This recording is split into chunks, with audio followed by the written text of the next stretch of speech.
Ahojte, je 8 hodín, ja otváram akurát vo fitku a dnes som sa rozhodla natočiť týždeň do súťaže a natočím vám, čo jem. Vlastne sa idem lúčiť so sacharidami, takže to bude veľmi dôležité. Ako ste mohli vidieť, váha je celkom v pohode a snáď to teda dotiahnem až do konca.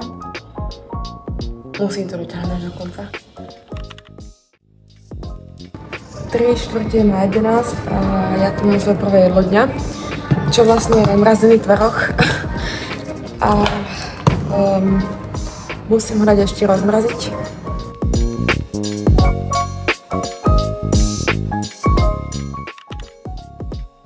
Takže je 12 hodín a my tu máme naše druhé jedlo dňa, čo je vlastne bielka so šunkou a so zeleninou. Takže tak.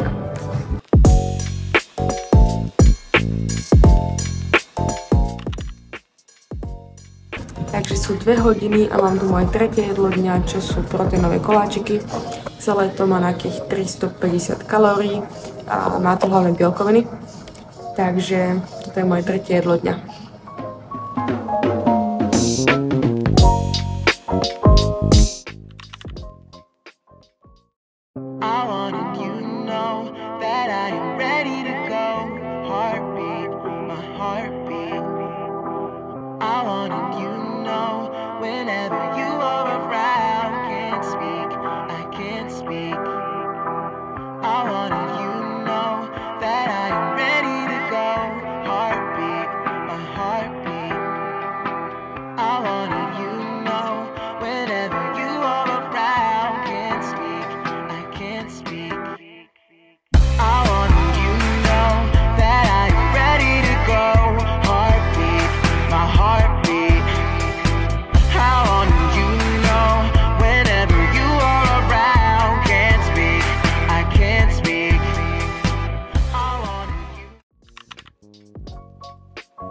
Takže bude 8 hodín a my s Jakubom sme akurát nakupovali.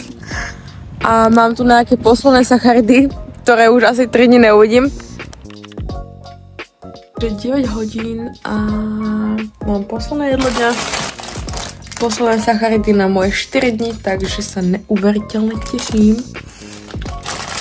A tak.